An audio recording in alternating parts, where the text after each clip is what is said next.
Hey everyone, my name is Chloe, and today I'm here to open up a Christmas reading vlog. So I have done a video about all the Christmas books on my shelf, and I'm going to try to tackle as many of them as I can this holiday season. Now, I have lately burnt myself out on physical reading because I was trying to do all the things and trying to read all the things, and I burnt myself out. And so I'm not wanting to physically read a lot, and I don't have a lot of these on any sort of digital platform. So my hopes aren't high. I'm starting this vlog November 18th. We'll see. I'll either call it because I know I'm not going to get through more, or because of a certain date. I don't know how long this will go, but I just figured let's jump in. So the first one I'm reading is Mistletoe Mr Wright by Sarah Morgan Thaler, and I have not read the first one. This is a number 2 in a series, and I think they're just companions. Correct me if I'm wrong. I am maybe a third or half of the way through. I'm listening to it on audio, and I don't feel like I'm missing anything by not having read the first, so I think they're companions. But like I said, let me know if I'm wrong. This is about a girl who is from this like mega development tycoon family, and she is going to put, I forget what the name of the town is, Moose Springs, Alaska. Lena Montgomery's is everything the quirky small town of Moose Springs, Alaska can't stand. So she's this developer who's wanting to come into this tiny little town and like make this goodness, I can't think of the word, trying to make some sort of development that they don't want. They want to keep it small, not touristy, even though it is very touristy. And so this guy is kind of fighting her about it, and of course it's a romance. It's cute, it's sweet, it's pretty generic, and I think that's probably going to be the case for a lot of these. As far as like Christmas goes, this has not had a lot of Christmas, but it's very wintry. It's Alaska in the winter, so so far, so good. I'll let you know what I think. Hey, everyone. So I have finished this book right here, Mistletoe Mr Wright, and I think I'm going to give this 3 stars. So I liked it. It was fine. I really liked, so I don't know if I said it in the first clip, but this is about a woman who is a part of this ultra wealthy family. They're a developer. She's wanting to put some condos in Moose Springs, Alaska, I think is what it is. And this guy is from the town, doesn't want it to happen. You know, you hear that trope all the time, especially in Christmas books and that kind of stuff. And normally it's the opposite. It's like the cozy small town girl and this guy. So I like that it flipped that, but overall this didn't have like that much different or like unique for me to really care. So I think this is ultimately pretty forgettable. In fact, I've finished it a couple days ago and I don't even remember some details about it. It's just meh. Yeah, so meh. I'm not going to pick up the rest of the series. I probably won't hang on to this one, but it was an enjoyable enough read. So we'll see what I pick up next. I'm not sure. I'm kind of wanting to like sprinkle these in because I feel like I have been like binging things and burning myself out, and it's still only November 20th. So I will come back next time I pick up one of these books. Hey everyone. So I have like gone back and forth on if I'm going to even do this vlog or not, because I am like just kind of interspersing Christmas reads, and of the ones on my shelf, I think I've read the only ones that like I can get digitally, and my physical reading has been terrible. You guys.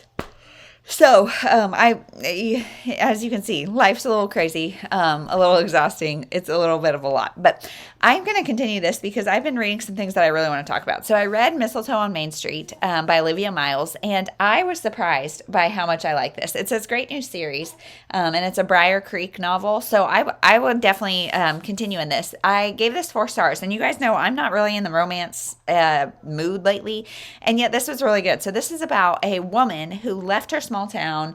I can't remember what city it's in. Vermont. I think Vermont. She left her small town to go pursue a writing career. And so she was this writer, but now she's kind of having a hard time. And she goes back because I think her dad dies. And so she goes back to the small town in Vermont. And she had a first love there, Luke. Luke was there, and he's like, you know, kind of worried about how much she maybe has changed. And her dad had a bookstore, and her mom and sister have done some things with the bookstore that kind of are hurtful and surprising. And she's kind of realizing that like she cut herself out of this Vermont life And maybe that wasn't the best thing for her. And now she's not sure. So she's kind of on this like existential crisis of like, should I be back in Vermont? Should I continue my writing even though it's not going well? Like, how do I do all the things? Like clearly things are not going the way she wants them to in Vermont. And so does she care enough to like step up? And then Luke, when she left, he made kind of a rash decision that really changed things for everybody.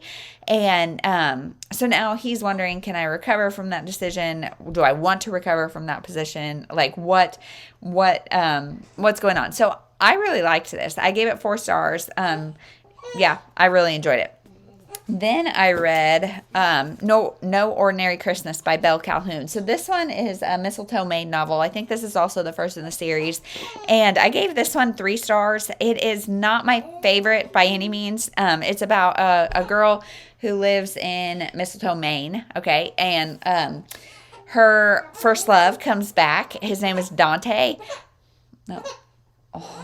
Hold on just a second. My baby is here on the floor with me and she's over it. So I'm going to help her and then I'll come right back. Okay, we're back. And so I'm going to make this kind of quick. But No Ordinary Christmas, I'm not going to hold it up because I'm, hands are full. But it's about Dante. So Dante left the small town to become a Hollywood star. And so now he's back making his like directorial debut. Anyway, he wants to make a movie in this small town. And so he wants to be in, she's a librarian too. I don't think I said that. He wants to be in the library. He wants to be in all the small towns. And I did like this felt kind of Stars Hollow-y in that it was a small town and we really get to see all the different businesses. But you guys...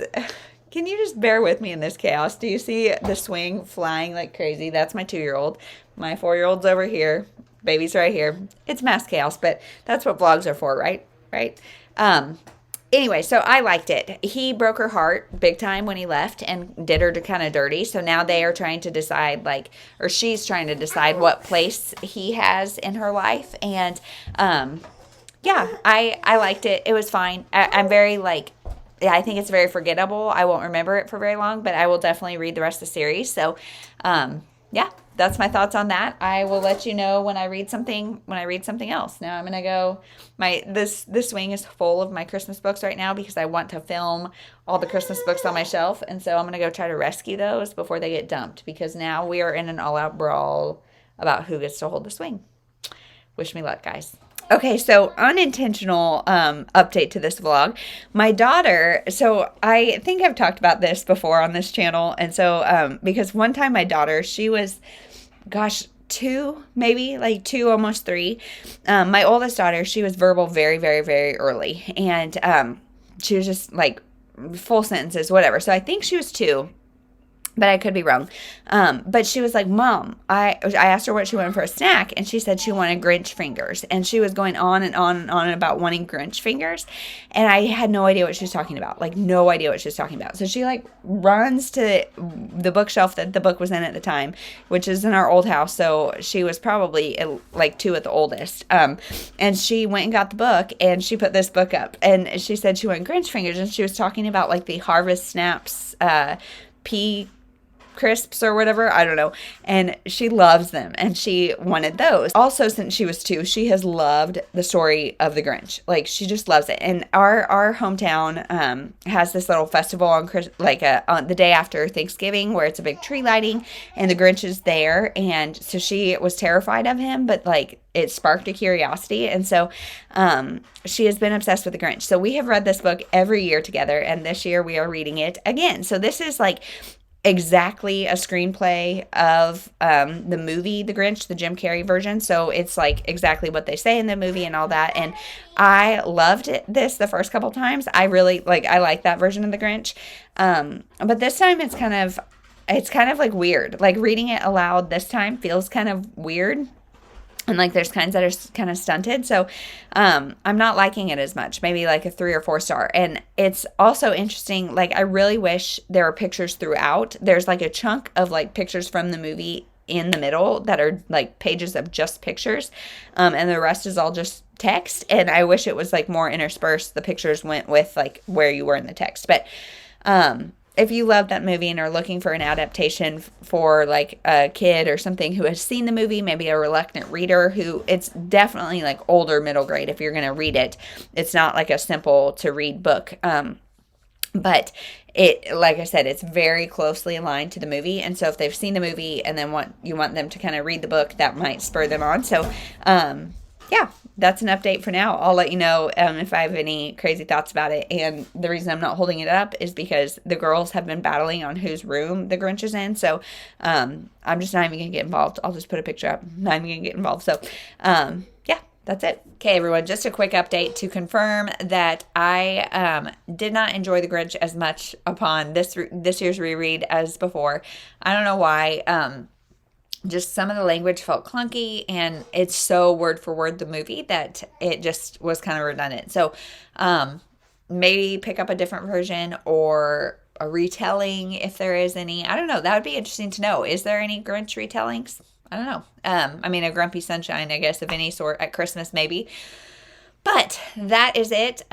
We'll see you when I pick up the next one. Okay, friends, I have officially read my last book, my last Christmas book of the season. It is December 22nd, and I think I'm done with Christmas, just because I'm kind of in a slump. I've been reading some stuff that I don't really love, and I just am not, like, I'm not reading that much, and I'm the type that, like, when Christmas is over, Christmas is over. So I like to take my tree down, like, December 26th, but this year I'm not going to be able to because we're going to have a couple Christmases after Christmas, so we'll just see. But I'm done reading Christmas books. So the last one that I read was The Christmas Bookshop by Jenny Colgan. And Jenny Colgan and I have a hit and miss relationship. Normally her books are pretty cute, I think, but this one was not it for me. I was reading it for my In Real Life book club, and I would have DNF'd it if it weren't for that, because this was just bad. And like, I finished it a couple days ago, and I remember almost nothing except that there were so many characters and so many plot lines going on that I just couldn't care. I couldn't care at all. It was terrible. You guys, I don't even want to talk anymore about it. It's got the best cover ever. I really wanted to like it, and I really wanted to buy a physical copy just to have on my shelves, but this was not it. It was too many characters, too much going on, too many plot lines that it all felt underdeveloped. There was the bookstore owner. He was super sweet. And he said a great line about like middle grade books, and I can't remember. I don't have it exactly in front of me, but it was something about like how all ages can enjoy all like target audiences, and middle grade is great for everybody, and I loved that. I hated there was a character who was fat shaming a little girl, and the conversation around that was not like, so what? If you're fat, you're fat.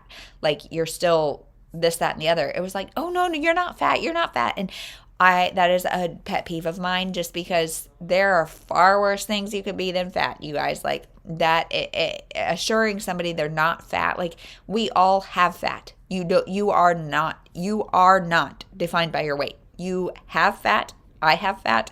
Everybody has fat, but you are not fat. And like, that is a conversation that I can get on a soapbox about, but like, it's just like treating it like it's this big bad word, and like, oh no, that's not you. Well, no, it's not you, because you're not defined by your size, but also like, there are if that's the worst thing somebody calls me, great.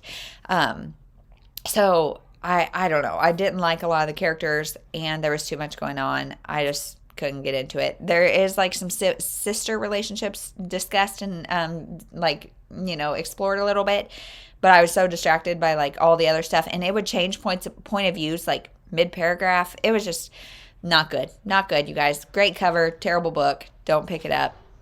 That's it. Thank you so much for watching. Let me know your favorite Christmas book, and I think I'm going to be releasing this on Christmas, so Merry Christmas if you celebrate. Let me know how you're celebrating, and that is it. We'll see you in the next one. Thanks so much for watching.